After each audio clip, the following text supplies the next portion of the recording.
2024 के चुनाव के लिए चिराग पासवान ने लगभग तय कर लिया है हाजीपुर लोकसभा सीट को। जी हां, कुछ भी होता है चिराग पासवान तुरंत नजर आते हैं हाजीपुर में। चाहे किसी शादी समारोह की बात हो या किसी के घर दुख की घड़ी हो, चिराग पासवान मौजूद नजर आते हैं और वहां पर जो उनको देखने के लिए भीड़ आती है उससे भी लगता है कि वहां के लोगों का समर्थन भी चिराग पासवान को फिलहाल खूब मिल रहा है। और ऐसे में उनके चाचा पशुपति पारस को बहुत ज्यादा सिरदर्दी हो सकती है। नमस्कार, मैं अर्पिता और आप देख रहे हैं मोबी ट्वीट। समझिए, देखिए, बीजेपी चाहती है कि चिराग उनसे दूर ना जाएं, तो ऐसे में चिराग पासवान जो ये सीट है हाजीपुर लोकसभा सीट, वो बीजेपी से मांग सकते हैं चिराग पासवान, क्योंकि यही हाजीपुर लोकसभा सीट से उनके पिता रामविलास पासवान 8 बार सांसद रहे हैं। और ऐसे में चिराग पासवान वापस से अपनी सीट को पाना चाहेंगे, क्योंकि अब उनके चाचा के साथ तालमेल लगभग खत्म हो चुका है। चाचा पर आरोप है कि उन्होंने उनकी पार्टी को तोड़ा है और इसी वजह से चाचा जो पिछली बार इस सीट पर चुनाव लड़े थे, जीते थे, बीजेपी की तरफ से उनको ये सीट दी गई थी, लेकिन इस बार मामला सब कुछ उलट हो चुका है। चिराग बार बार जिस तरह से हाजीपुर में जा रहे हैं, तो अब चिंतित हो गए हैं उनके चाचा भी कि अब वो क्या करेंगे।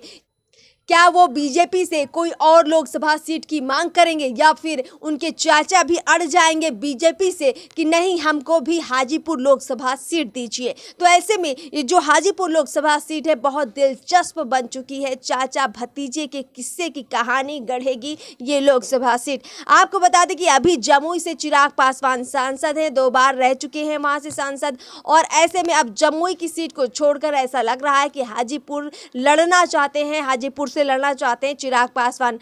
देखिए, चाचा भतीजे के बीच में ये जो बड़ा मनमुटाव चल रहा है, इसकी सबसे ज़्यादा जो परेशानी है वो बीजेपी को उठानी पड़ रही है, क्योंकि बीजेपी दोनों को अपने साथ लेकर चल रही है और ये मानकर चल रही है कि आने वाले लोकसभा चुनाव में इनको एनडीए में शामिल करेगी। और इसीलिए वो नहीं चाहते हैं कि इनके बीच कोई झगड़ा हो, और कहते रहते हैं कई मंच से बीजेपी के तमाम नेता कि नहीं, वो साथ होंगे।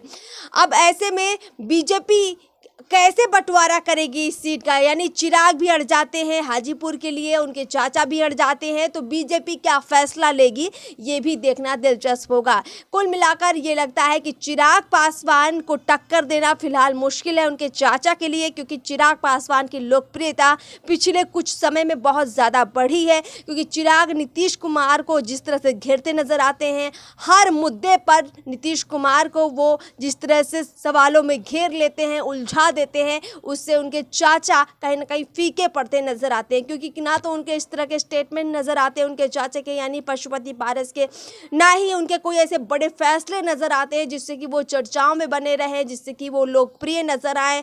यानी रामविलास पासवान जिनकी एक हवा होती थी, जिनको राजनीति का मौसम वैज्ञानिक कहा जाता था, वो झलक चिराग में बेशक नजर आती है, लेकिन उनके भाई पशुपति पारस में वो नहीं दिखती है। और यही वजह है कि बीजेपी भी ये मानती है कि उनके चाचा यानी पशुपति पारस से ज़्यादा जो वजन है, जो दम है राजनीति में, वो चिराग पासवान में है। और चिराग पासवान ने इस चीज़ को कुछ लंबे समय से जो अपने काम किए हैं, जो अपनी राजनीतिक कह सकते हैं जो एक्टिव हुए हैं, उससे उनका जो छवि है वो बहुत ज़्यादा निखर कर आई है, बहुत उभर कर आई है। और इस वजह से हाजीपुर लोकसभा सीट पर अब ये मानकर चलिए कि चिराग दावा करेंगे तो उनके हिस्से ही ये सीट जाएगी। बीजेपी को ज़रूर परेशानी होगी, क्योंकि उसके लिए डिसीजन लेना मुश्किल हो जाएगा कि किसको दें और किसको नहीं दें, किसको मनाएं, किसको नाराज़ कर दें।